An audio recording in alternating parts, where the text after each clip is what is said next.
하나님의 말씀은 요한복음 2장 22절로 25절까지의 말씀 저와 교독하십니다. 죽은 자 가운데서 살아나신 후에야 제자들이 말씀하신 것을 기억하고 성경과 예수께서 하신 말씀을 믿었더라. 6월절에 예수께서 예루살렘에 계시니 많은 사람이 그의 행하시는 표적을 보고 그의 이름을 믿었으나 예수는 그의 몸을 그들에게 의탁하지 아니하셨으니 이는 친히 모든 사람을 아심이요 또 사람에 대하여 누구의 증언도 받으실 필요가 없었으니 이는 그가 친히 사람의 속에 있는 것을 아셨음이니라. 아멘. 저는 오늘 아주 중요한 포인트, 우리가 교회 다니는 가장 중요한 포인트라고 할 수 있는 것을 짚어보려고 합니다. 이게 될지 모르겠어요. 저희 주로 청년들이랑 성경 공부하던 내용인데 제 딴에는 바꿔보려고 애를 썼는데 그 사람 되면 아직 커가 성장할 게 많은 목사다 이렇게 인정해 주시면 제가 기쁘겠습니다. 23절 한번 우리 다 같이 읽습니다. 23절 시작.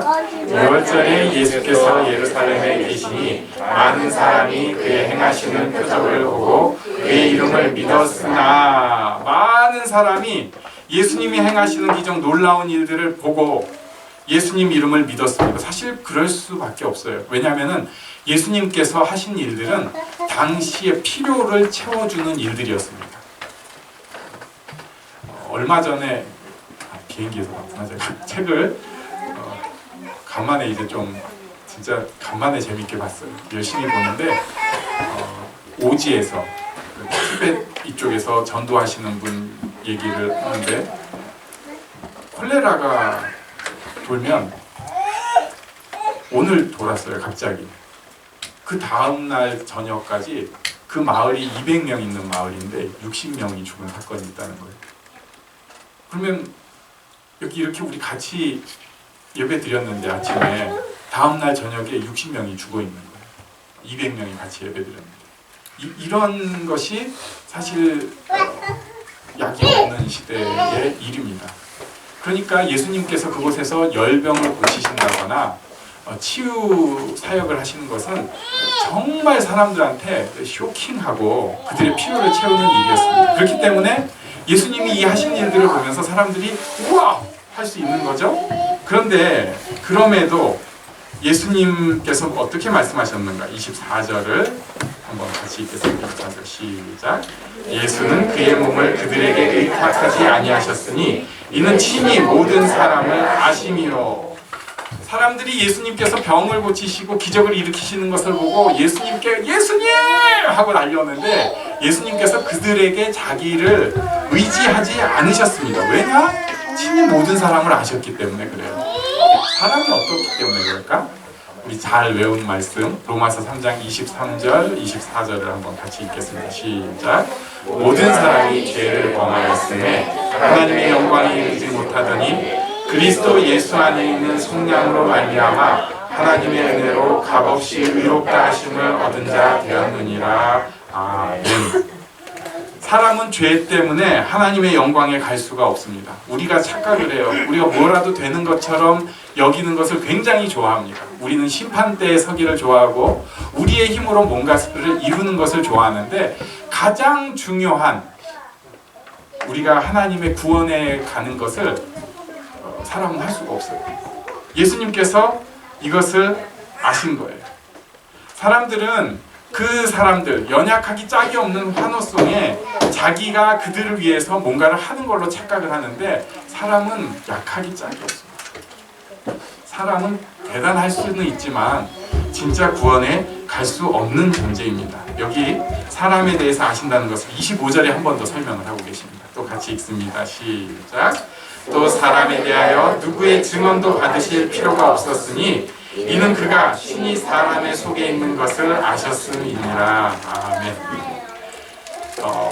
예수님이 사람 속을 다 알고 계십니다. 사람 속을 다 알고 계십니다. 사람의 속에 무엇이 있는가? 예수님께서 하신 유명한 말씀 중에 마가복음 7장의 말씀이 있습니다. 사람의 속에서 그 사람의 마음에서 나오는 것은 악한 생각, 곧 음란, 도둑질, 살인, 간음, 탐욕, 악독, 속임, 음탕, 질투, 비방, 교만, 우매함이니 이 모든 악한 것이 다 속에서 나와서 사람을 더럽게 하느니라. 사람이 속에 이런 게 있어요. 우리가 잘 훈련해서 감추고 있기도 하고 잘 누르고 있을 뿐이지 우리 속에 탐욕이 있고 악독이 있고 간음이 있고 속임이 있고 질투가 있고 비방이 있고 교만과 우매함이 있습니다. 이런 거예요.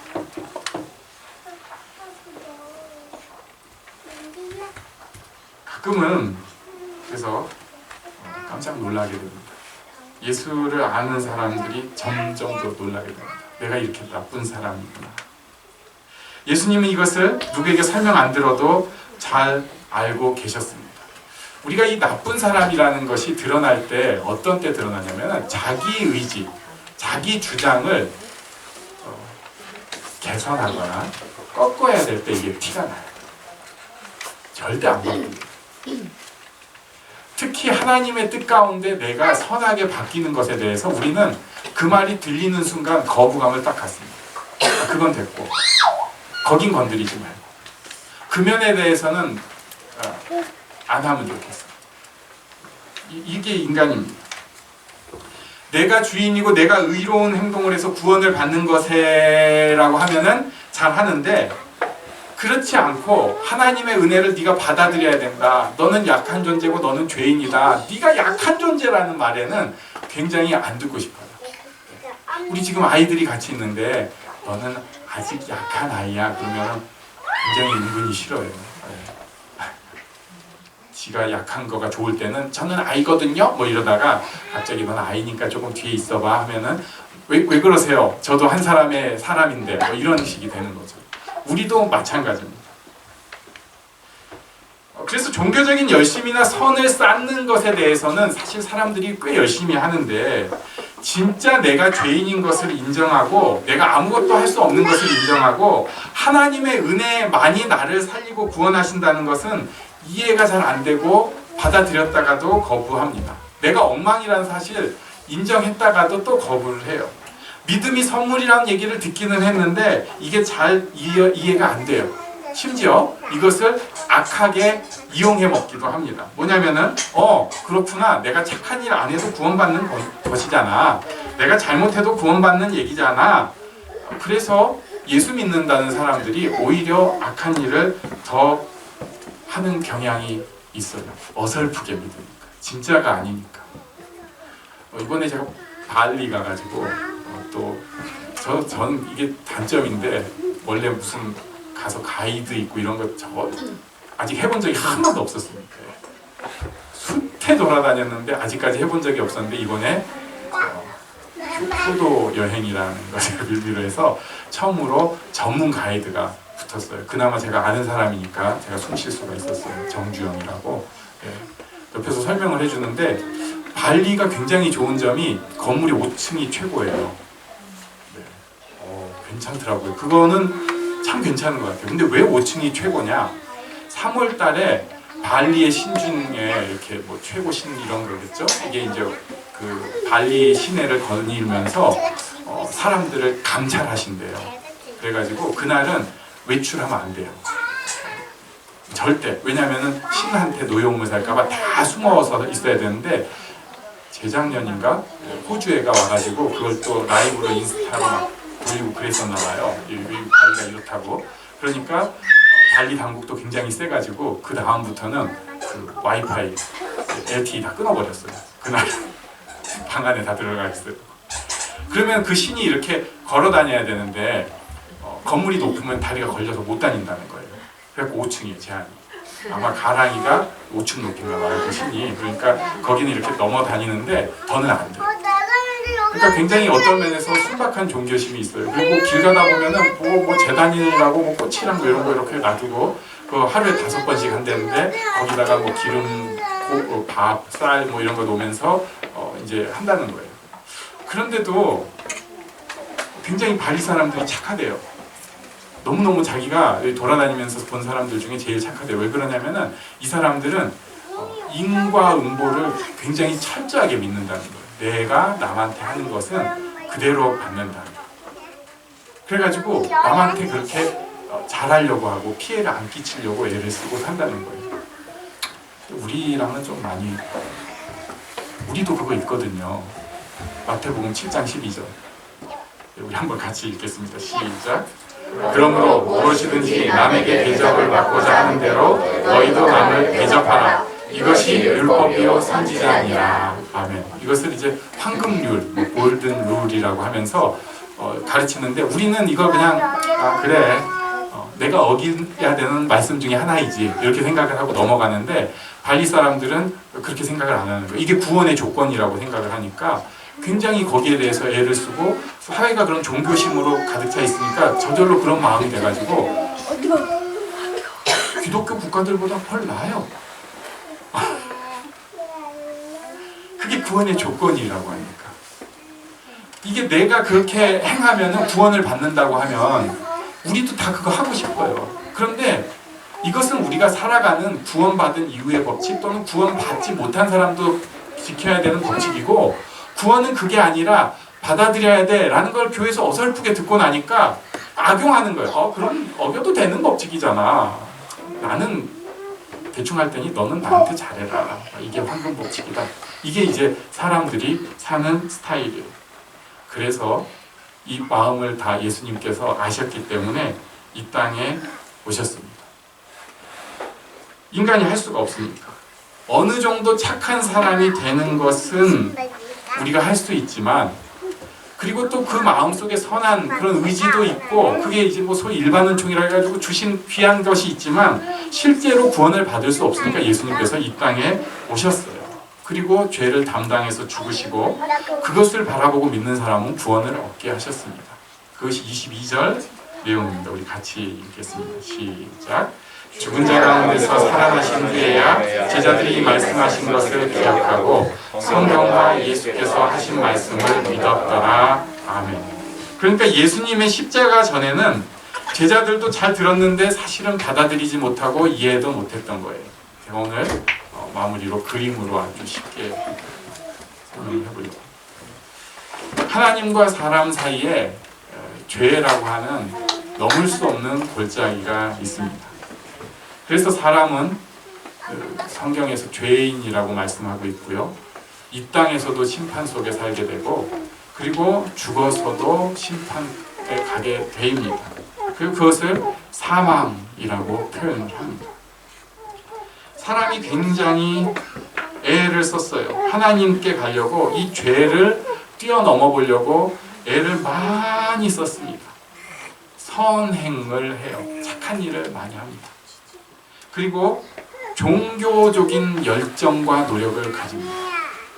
지금까지 기독교 역사, 세상의 역사 속에서 종교적인 열정으로 어떤 일을 이루려고 한 일들이 너무너무 엄청나게 많아요. 종교적인 열심이 있으면 내가 구원을 받을 것이다.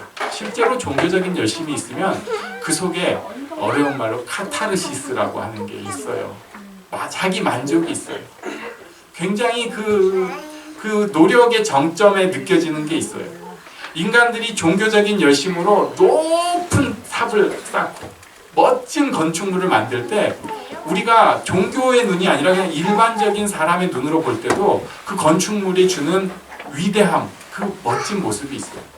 누군가 꼭 예수를 안 믿는 사람이라고 해도 종교적인 열정으로 자기 일생을 막 열심히 살면 우리가 예수를 안 믿는다고 손가락질 할 수 없어요. 너무 고귀하니까. 진짜 그래도 참 인간으로서 너무 멋지니까. 그런데 이것도 죄의 이 구렁텅이를 벗어날 수가 없습니다. 도덕의 법이 있습니다.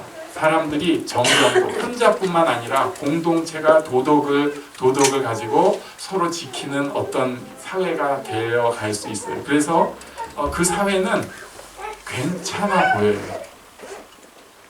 괜찮아 보여요. 정말 괜찮아 보여요. 확실히 선진국에서 괜찮은 동네 가보면, 처음에 가보면 진짜 괜찮아 보여요. 야, 이게 사람 사는 거지. 정이 있고 돌봄이 있고 차별이 아니고 누구든지 이렇게 먹고 살게 해주는구나. 진짜 좋다. 이런 것을 느낄 수 있게 해줘요. 이 도덕이라는 것이 쌓이는 것 같아요. 그래서 누군가가 나한테 도덕적으로 행하고 나도 누군가에게 행하고 이게 1년, 2년, 10년 가면은 그 사회가 바뀌는 거예요. 진짜 좋아요. 저는 우리나라도 좀 이렇게 되면 좋겠다고 생각을 하면서 사는데 그런데 이것이 좋은 것은 맞는데 죄를 없애지 못하고 그 속에 있는 아픔들이 사라지지 않아요. 이 영생으로 이끌 수 없어요. 이 땅에서도 진짜 생명의 능력을 가질 수가 없습니다. 그래서 이것을 다 아시는 예수님께서 이 죄의 골짜기에 십자가 다리를 놔주신 거예요. 예수님은 우리 죄를 위해서 죽으시고 장사되시고 3일 만에 부활하셨습니다. 이것을 받아들이기만 하면, 이것을 인정하기만 하면, 이것을 마음으로 믿는다고 얘기하고 고백하면 이 하나님 앞에 죄로 생긴 다리가 골짜기가 예수 그리스도의 십자가로 인한 다리로 인해서 건너갈 수 있게 되는 거예요. 그래서 결국 어떻게 되는가? 듣고 믿는 사람은 하나님 앞에 영생을 누리고 심판을 받지 아니하고 사망에서 생명으로 옮겨집니다. 이게 우리가 지금 우리에게 주신 그 은혜예요. 우리는 그래서 사망에서 생명으로 옮겨졌습니다. 그런데 여기에서 또 이런 질문을 하는 사람이 있을 수 있어요. 하나님이 사랑이신데 왜 좀 덮어주면 되지 이렇게 아픔을 주시냐고. 죄 지었는데 그거 그냥 덮어주면 되지 왜 아픔을 주시냐. 왜 그렇게 서로 미워하고 적대시하고 또 어떻게 할 수 없는 어떤 바이러스가 창궐, 전염병이 창궐을 하고 그래서 사람들이 이렇게 고통스럽게 살고 하냐고. 제가 아주 그냥 쉽게 설명을 해보겠습니다. 제가 굉장히 사랑하는 한 사람이 있어요.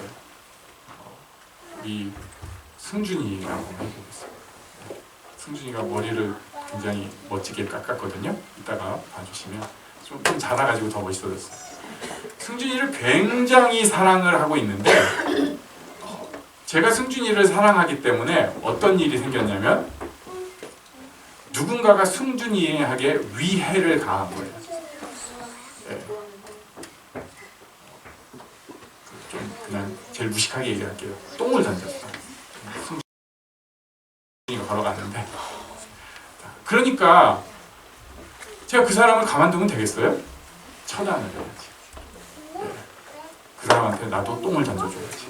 아니면 네가 감히 내가 사랑하는 승준이한테 똥을 던져? 던진 팔을 잘라버릴 거야. 뭐 세게 하면 이럴 수도 있겠죠. 아니면 팔을 부러뜨려도. 근데 그 사람이 조금 더 심하게 나쁜 짓을 했어요. 저 인간 승준이 너무 꼴보기 싫어. 그래가지고 진짜로 승준이 팔을 부러뜨렸어. 그러면은 제가 최소한 이제 그 사람은 팔을 부러뜨리거나 아니면 팔을 뽑아버리거나 진짜 해줘야 될 거 아니에요. 내가 사랑하니까. 자, 근데 그 사람이 더 나쁜 놈이야. 승준이를 죽였어요. 그럼 저는 뭐 생각할 것도 없죠. 그 사람 죽여야 돼요. 승준이를 사랑하니까. 승준이를 사랑하니까. 근데 문제가 있어요. 그 똥을 던진 사람, 팔을 꺾은 사람, 그 사람이 바로 나라고요. 하나님이 사랑이신데 내가 사랑하는 그 존재가 그렇게 악을 계속 하고 있는 거예요. 이 땅에 진짜로 사랑이라고 하는 것이 질서로 존재를 하려면 그걸 하나님이 이렇게 안 돼! 라고 해주시면서 이렇게 난 얘를 사랑하니까 넌 그러면 안 돼! 라고 하는데 안 돼! 라고 하는 그 대상이 사실은 하나님이 진짜 사랑하는 그 사람인 거예요. 지금 예수님이 이 땅에 오신 것은 예수님을 사랑한다, 뭐 어쩐다 얘기하는 사람들 사실은 속에 보니까 더러움이 가득한 거예요. 그걸 예수님이 아시는 거죠. 어떻게 해요? 내가 너무너무 사랑하는 이놈이 바로 그 나쁜 놈인 거예요. 이걸 어떻게 살리겠어요? 방법이 없어요. 그래서 예수님께서 사람의 힘을 의지하지 않고 십자가에 죽으신 것입니다. 내가 사랑하는 그 사람을 어떻게든 용서하고 사랑하고 위해줘야 되는데 방법이 없으니까. 그래서 죽으신 예수님, 죄를 담당하신 예수님을 우리가 인정하고 그걸 받아들이고 믿는다면 우리 죄를 다 없게 하신 거예요.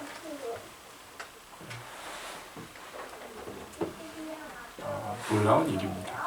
그리고 이것은 우리가 항상 마음에 생각을 해야 돼요. 우리는 절대 의로운 사람이 아니고요, 옳은 사람 아니에요. 교회를 열심히 다녔고 최선을 다해서 살았어도 우리는 하나님 앞에 나갈 게 제시할 게 하나도 없는 사람이에요. 남보다 더 잘나 보이고 못나 보이고 이런 것은 아주 백진장 같은 차이예요. 높은 하늘에서 보면 키가 195거나 135거나 전혀 차이가 안 나요. 밑에 땅바닥에 붙어있는 사람 점 하나 있는 거지. 근데 그거 가지고 나는 195나 되는데 저도 135밖에 안 돼요. 이거 아무 의미가 없는 거예요. 다 구원을 위해서는 똑같이 예수님의 십자가 보혈이 필요합니다. 그것 때문에 예수님께서 이 땅에 오신 거예요. 우리 아이들이 너무 귀하고 놀라운 아이고, 이 중에 어떤 아이는 공부 잘해가지고 우리를 빛나게 할 아이도 있을 거고, 어떤 아이는 좀 띨띨해가지고 좀 안 되는 애도 혹시 있을지 모르겠어요. 없으면 좋겠지. 네. 어떤 애는 굉장히 건강해가지고 무쇠 체력을 해가지고 나중에 딱 저랑 같이 뭐 단기 선교 간다고 하면 제 침 다 들어주면서 목사님 약해지셨군요. 뭐 이런 애도 있을 수 있지만, 어떤 애는 그런 거 한 번 못 쫓아가는 애도 있을지 모르겠어요. 없으면 좋겠지만. 네. 그런데 그런 거 관계없어요. 어떤 사람은 또 우리 교회를 위해서 교회 창립 때부터 진짜 수고하고 애써서 귀한 일을 한 사람이 있을 거예요. 하나님 보시기에 정말 귀한 사람이 있을 거예요. 그런데 어떤 사람은 교회 맨날 집만 교회 좀 안아주면 좋겠어요. 그런 사람 없기를 바랍니다만, 우리가 볼 때는 그런 굉장히 큰 차이가 있어 보이지만 하나님 보시기엔 다 거기서 보여요. 어떤 사람은 가정생활도 제대로 진행을 못하는 것 같고, 집에서 하나 행동하는 것도 잘 못하고, 자녀 사랑도 못하고, 이웃사랑 당연히 못하고, 그냥 벌벌 바닥에 붙어서 사는 것 같은데, 어떤 사람은 굉장히 뭐 선한 일을 하는 것 같고 에너제틱하고 잘하는 것 같은데 하나님 보시기엔 아무 관계가 없어요. 그놈이나 이놈이나 까놓고 보면 그 속에 선한 것이 하나도 없고, 예수님의 구원의 은혜를 받아야 될 다 죄인일 뿐이에요. 하지만 우리가 예수님의 그 구원의 은혜를 받아들이는 순간 우리는 영생을 조금이라도 이해하기 시작합니다. 용서가 뭔지를 알기 시작합니다. 하나님의 생명이 무엇인지 알기 시작합니다. 이것이 교회입니다. 저도 사실 표현하기도 어려운 이 말도 안 되고 놀라운 이 은혜가 우리 안에 좀 자라나면 좋겠어요. 우리 아이들에게 이게 씨가 뿌려지고 싹이 나서 저보다도 하나님의 사랑에 대해서 정말 깊숙이 알고, 자기가 죄인 된 것을 알지만 그 가운데 하나님의 사랑을 느끼는 정말 귀한 크리스찬으로 살아나기를 원합니다. 그리고 여기에 있는 우리 모두가 이 마음으로 신앙생활을 할 수 있으면 좋겠어요. 예수님의 십자가가 있는 사람은 다릅니다. 바뀌어집니다. 이 축복이 모두에게 있기를 간절히 바랍니다. 우리 앉은 채로 잠깐 기도하는 시간 갖도록 하겠습니다. 저는 어찌할 수 없는 죄인이고 많이 애썼지만 결국 죄인이지만, 이 모든 것을 바로잡고 인도하실 것은, 그리고 새롭게 하실 것은, 변화시키실 것은 우리 예수님 뿐입니다. 나를 붙잡아 주시고 생명의 은혜를 허락하여 주시옵소서. 함께 기도하겠습니다.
밝히는 빛, 온 세상을 비추는 빛, 산 위의 마을이 숨기지 못하네. 어둠을 밝히는 빛, 온 세상을 비추는 빛, 산 위의 마을이 숨기지 못하네. 나를 세상의 빛으로 부르신 주님, 비추소서. 나도 주님의 빛을 비추리라. 나를 세상의 빛으로 부르신 주님, 비추소서. 나도 주님의 빛을 비추리라. 축도로 예배를 마치겠습니다. 우리 주 예수님의 은혜와 하나님 아버지의 크고 놀라운 사랑과 성령님의 인도하심, 깨우쳐주신 교통하심이 이 자리에 용서받은 죄인임을 아는 모든 이들 위해, 그리고 우리 부르신 교회 위에 이제부터 영원토록 함께 있을지어다. 아멘.